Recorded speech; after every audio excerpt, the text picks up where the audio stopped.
Тадж Махалға келген кезде берген затыңызды алуды ұмытып кетпеңіздер. Thank you very much. Жаңа камера хранения тастап кеткен затымды алып алдым. Ол менен бірдеңе сұрағысы келді, ақша сұрағысы келді. Бірақ беріп жүрмеңіздер. Себебі бұның барлығы билет ақысына кіреді. Және де мына жерде не алып кіруге болады, не алып кіруге болмайды. Соның барлығы осы жерде жазылған.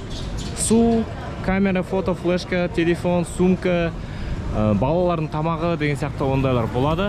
Басқалардың барлығы болмайды. Спичка, ноутбук деген сияқты үлкен сумка. Көріп тұрсыздар ма? Үлкен сумка тұр.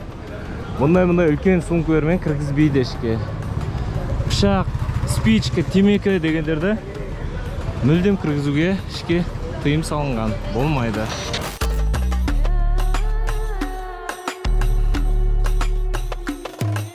Әлемнің 7 кереметінің бірі Тадж Махалды көру үшін осы Агра қаласына келгеніме өкінбеймін. Сонымен қатар осы қалада қалай Болливуд кино түсіретінін көрдім.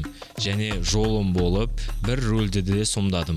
Оның бәрін келесі видеода көресіздер. Сондықтан арнаға тіркеліп, колокольчикті басып, достарыңызбен бөлісіп жүріңіздер. Қазақ YouTube дами берсін, достар.